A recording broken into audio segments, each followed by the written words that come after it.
Savoir comment les traditions africaines ont persisté ou se sont mêlées aux coutumes occidentales Monsieur dans la vie Lyon, courante.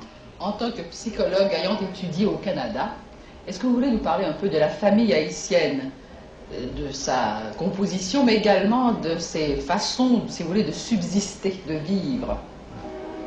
Et je crois que d'abord, il faut que je précise que le concept de la famille haïtienne n'est pas le même que celui de la famille canadienne, la famille américaine, par exemple. Et à la campagne, souvent, il y a le père, la mère, les enfants. Et ça constitue une unité familiale. Mais souvent, ces gens, le père et la mère ne sont pas mariés entre eux. Et seulement, ils sont placés, comme on dit. Et cet état de plaçage correspond exactement à l'état de mariage, sauf que ce n'est pas légal.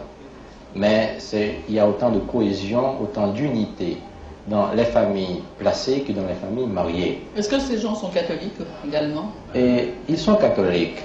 Et ce qui arrive souvent, c'est que l'évêque profite de cette tournée et une fois par année pour bénir les mariages de ces gens. Et alors, comme ça, ils passent d'un état illégal à un état légal. Est-ce que ça cause des problèmes aux enfants, les enfants de ces familles placées? Non, je ne crois pas. Ici, vous savez, l'enfant illégitime est accepté. Ce n'est pas un enfant exceptionnel comme au Canada, par exemple. Et il est intégré dans la famille et ça ne pose pas de problème particulier. Par exemple, dans ma paroisse, on a calculé qu'il y a à peu près 13% seulement de familles légitimes. Tout le reste est constitué par des familles illégitimes. Et jamais on a constaté de désordre à cause de ce travail. Et maintenant, sur le plan économique, comment cette famille moyenne haïtienne à la campagne se tire-t-elle d'affaires? Nous avons pu voir qu'elle n'a pas l'air très riche d'après nos concepts à nous de la richesse. Je vois. Et je dois vous dire que souvent, l'homme est placé avec une femme, a des enfants avec, alors il appelle cette femme maman petite moins en créole, mais souvent aussi il a d'autres petites femmes aux alentours ou ailleurs. Et souvent il donne un petit commerce à chacune de ces femmes. Et de telle sorte que chacune de ces femmes représente un apport économique à la famille.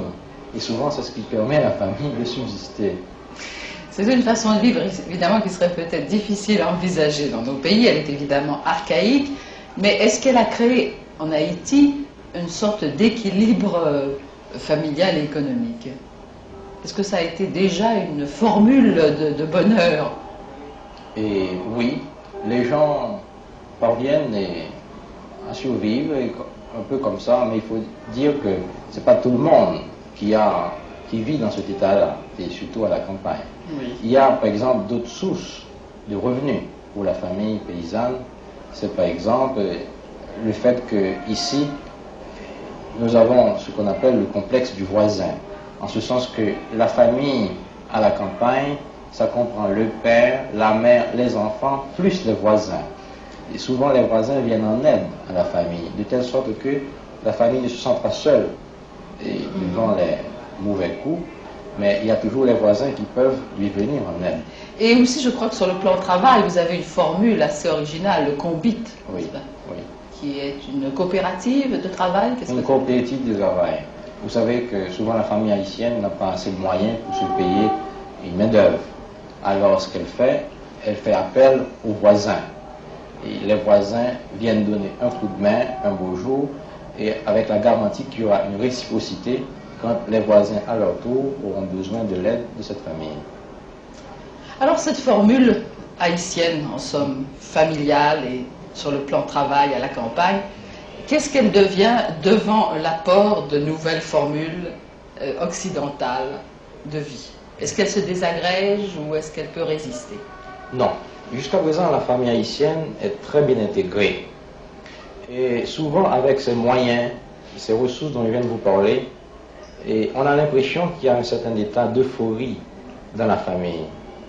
Mais depuis 1946, ce qui est arrivé, c'est que on a créé chez ces gens-là une conscience de leur misère. Et de plus en plus, avec l'arrivée de nombreux touristes, avec les nombreux étrangers qui arrivent ici, ils ont des termes de comparaison, ils ont des chaînes de référence. Ils s'aperçoivent maintenant qu'ils ont des besoins qu'ils ignoraient avant. Alors ils prennent de plus en plus conscience de ces besoins, bien qu'ils n'aient pas les moyens de les satisfaire. Ce qui crée probablement en eux un état de tension génératrice de conflits et peut-être de névrose. Merci beaucoup, M. Douillon.